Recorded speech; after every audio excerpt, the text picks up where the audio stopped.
Many thanks to Big Z Matej Zadokai for providing the legwork and insider perspective for the research of this video. Someone is about to win the World Magic Cup. Hungary passes the turn. Just flip it. Come on then, flip it. That's what they're asking you for. Turn it over. What have you drawn? What is it? What is it? What is it? Rakdos return! And they've done The World Magic Cup is one of the game's premier events. It showcases a narrative unlike any other tournament, a perfect blend of national pride combined with high-level team play and formats rarely seen in heads-up Magic. What just happened? A land off the top for Panagiatis, but is it too late? Even Doomwake may not save him here, and he extends the hand. Denmark are our champions. I can't believe my eyes. Wow. The winners that hoist the trophy at the end of the weekend celebrate not only for themselves, but on behalf of their entire country. They extend the hand. Italy are our champions at the World Magic Cup 2015. Congratulations to Team Italy. And being Italians, they have a song for this. Although the Cup now feels like a mainstay event, it is a fairly new installment to coverage. This year's tournament in Rotterdam will only be the 5th ever World Magic Cup. Before its inauguration in 2012, the tournament looked very different, and more importantly, qualifying to represent your country in competition was an aspect of Magic that many of the game's best players miss. Let's look back now on the scene before the existence of the World Magic Cup to better understand what may be problematic about its current structure. The first key change to organized play occurred on September 6, 2011, with the introduction of Planeswalker points. Prior to this restructuring, player rankings were based on the ELO rating system, which determines skill levels in games like chess. However, since Magic is a game with high variance and chess is not, this system proved to be troublesome as a way to determine player rankings. More importantly, with regards to qualifying for tournaments, players prior to the introduction of Planeswalker points were sometimes more incentivized to not play Magic. The formula for exploitation was easy.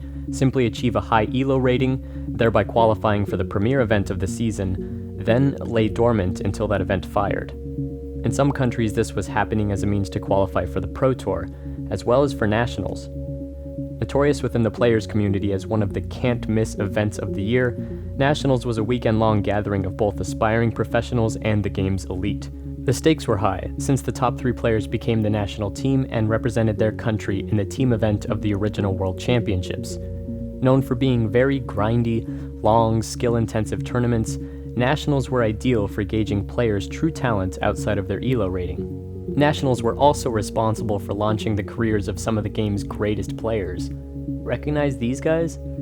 So why did Wizards do away with a tournament that seemingly everybody loved and many still miss? Well, like stated prior, some aspiring pros and top-level players were not incentivized to play.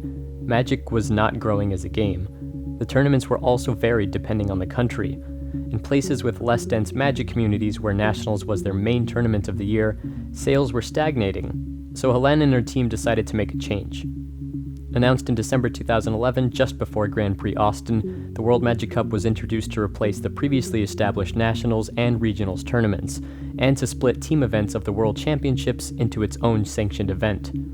Initially, the team portion was to be cut altogether, but backlash led for reform and creation of the World Magic Cup. Players were discouraged. Ireland's Sean Fitz, in an open letter to Helene, lamented that the World Magic Cup qualifiers were a lackluster replacement to Nationals. They took the weight and prestige away from the bigger tournaments by dividing them into 3 separate, smaller, and less skill-intensive events. We're talking 5-6 rounds of a single format, compared to the multi-format 12 to 14-round Nationals events. On top of this, winning a WMCQ didn't mean the same thing as being the national champion. It just felt like a lesser achievement. Professional players still echo this sentiment.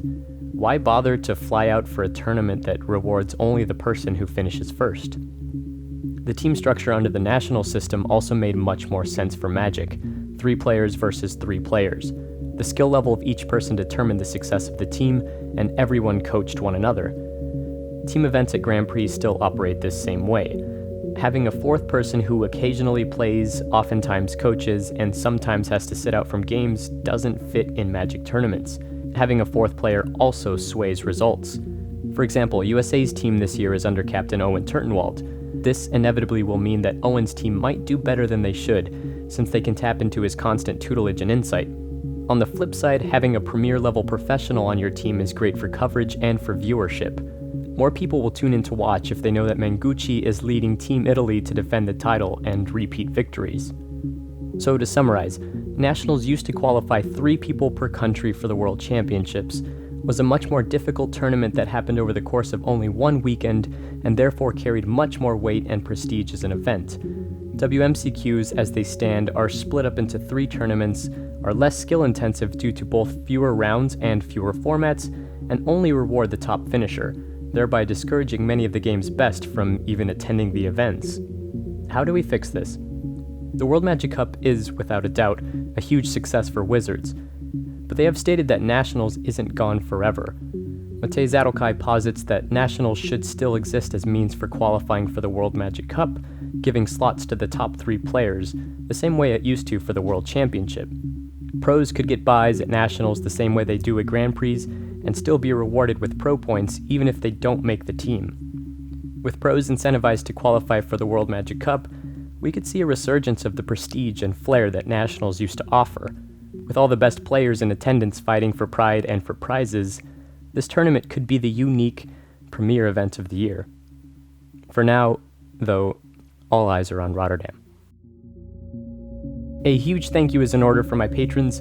If you enjoyed this video, please consider donating and joining the team, as it helps me continue to explore the history of this game and present it to all of you. Thanks for watching. Cheers.